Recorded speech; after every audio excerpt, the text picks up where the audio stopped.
Estoy con Edgardo Moreno, columnista de La Voz, y lo invité para lo que usted ya sabe, así que no vamos a perder tiempo con eso.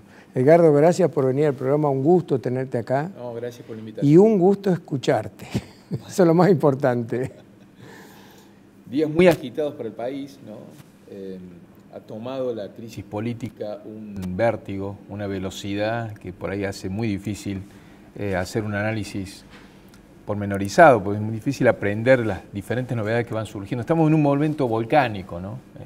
En un momento volcánico, que no debería sorprendernos, porque si yo te preguntase cuál fue la última crisis socioeconómica, económica y social de esta profundidad que vos tengas memoria, seguramente me dirás, bueno, recuerdo las complicaciones económicas que tuvimos y el impacto que tuvo en la política el momento posterior a la caída de Fernando de la Rúa, ¿no? Bueno, los indicadores en términos de deterioro social, sobre todo del tejido social, son bastante parecidos.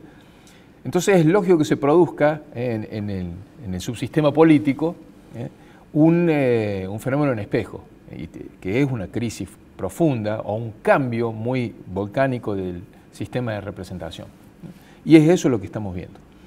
Si vos te acordás, en la primera elección que se hizo después de la caída de la Rúa, donde había que normalizar la presidencia por el interinato de Duhalde, hubo una fragmentación de las dos principales fuerzas políticas que había en aquel momento, que se partieron en tres. Tanto el peronismo como el radicalismo tuvieron tres candidatos. El peronismo iba con Carlos Menem, con Néstor Kirchner y con Adolfo Rodríguez A, y el radicalismo se partió y fue también con tres candidatos, con diferentes siglas. El peronismo mantuvo una sigla para todos. El radicalismo se partió con diferentes siglas. Ricardo López Murphy, Leopoldo Moró, que iba con la sigla oficial del partido, y Elisa Carrió. O sea, del tronco radical hubo tres vertientes. Ese momento fue un momento volcánico y yo creo que ahora estamos en un momento parecido. Ya cuando se profundizó tanto la crisis económica, se preveía que el escenario de dos coaliciones, en el cual venía mínimamente organizado la competencia política, iba a tener un momento disruptivo este año. Y efectivamente así fue. Surgieron el empate de 3/3, ¿no? Con la propuesta de Javier Milei a la cabeza, sí, un empate casi milimétrico, pero por unas décimas, primero Javier Milei, segundo Patricia Bullrich, tercero Sergio Massa. Eso tenía que decantar e iba a decantar en la primera vuelta. Entonces lo que estamos viendo es, en esta erupción del sistema político, la primera decantación de eso. La primera decantación es, y muy sorpresiva, muy traumática, la salida de Juntos por el Cambio de la recta final de la elección presidencial. Esa es una de las novedades, pero no es la única. La otra es que el tercero pasó a estar primero. O sea, Sergio Massa, ministro de Economía de este caos económico, sorpresivamente pasa al primer lugar. Es decir, no es solamente que se decanta el esquema representativo desde la vereda de la oposición, sino que además hay una remontada del oficialismo que es sorprendente y muy difícil de comprender en un contexto de crisis económica como el que estamos viviendo. Y no es que esto va a terminar ahora, o sea, que el esquema o el dibujo que quedó establecido en la noche de la primera vuelta queda o va a quedar intacto hasta el balotaje. Ya empezó en las primeras horas, vuelve en erupción el volcán, y lo que estamos viendo son reacomodamientos súper traumáticos, ¿no? Cruje por todos lados, digamos, el espacio opositor, y las novedades son vertiginosas, ¿no? Tenemos el apoyo dado por un sector del PRO, porque no se puede decir que es todo el PRO, ¿no? Que es Macri y Patricia Bullrich, a la candidatura de Milei.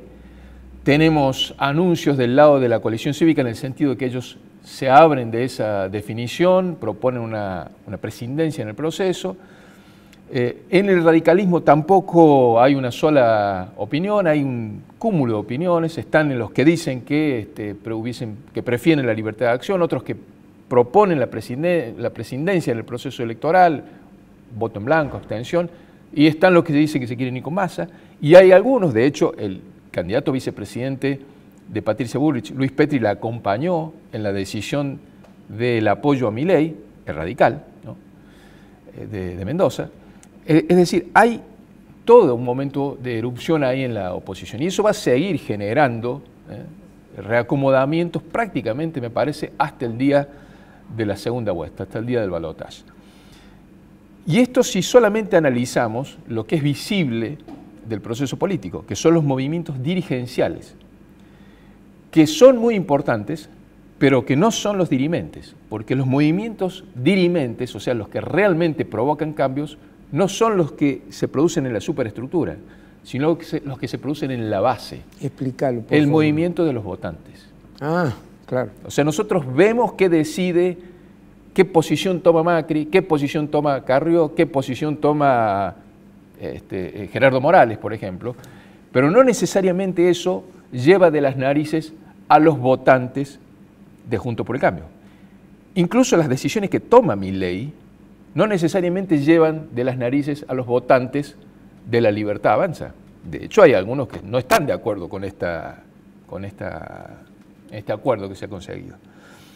Y es ese movimiento subterráneo,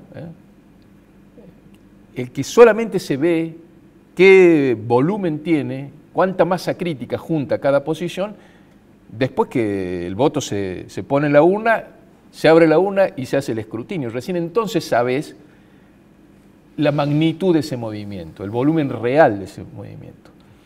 Hay una tendencia, generalmente los analistas políticos tenemos, digamos, de creer que solamente viendo cómo se reacomodan los dirigentes en el tablero político, eso presume algún algoritmo o algún cálculo aritmético de hacia dónde se van los votos.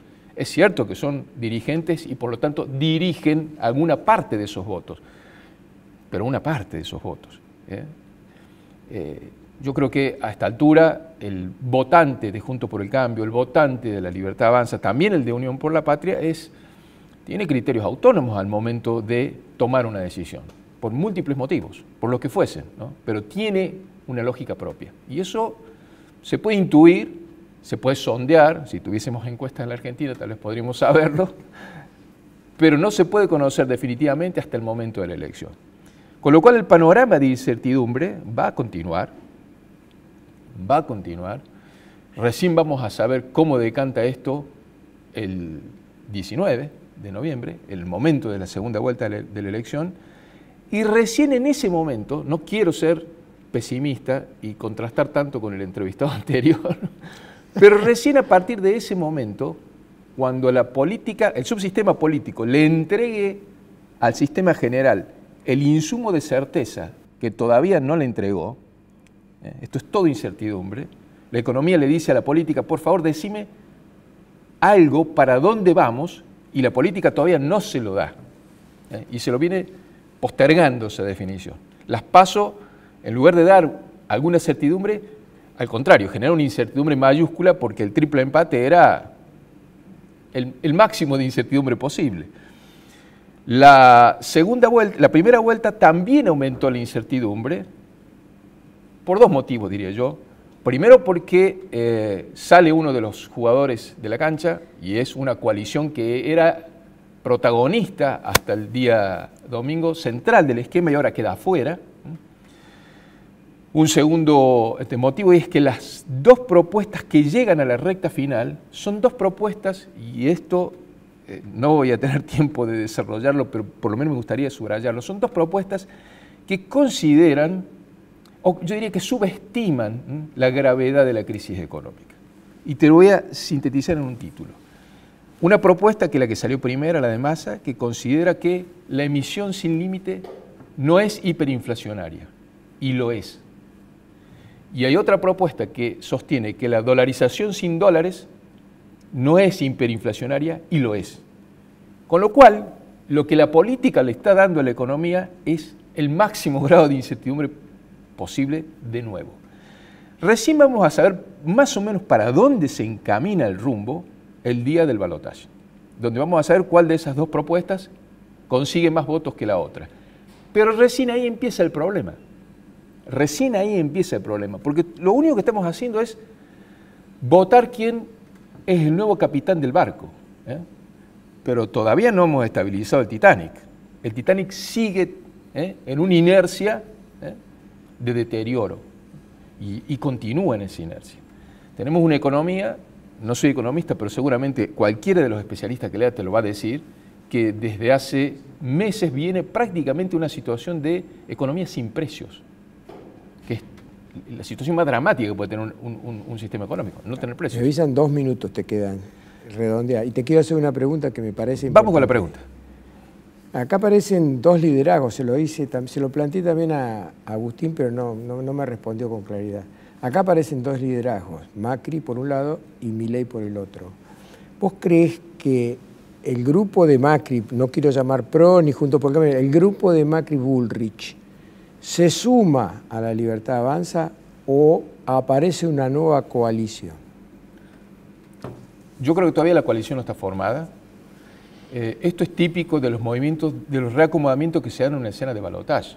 O sea, los sistemas de doble vuelta lo que buscan es generar una masa crítica de legitimidad para el que salga electo presidente, que consiga una mayoría en votos que no se pudo decantar en la primera vuelta.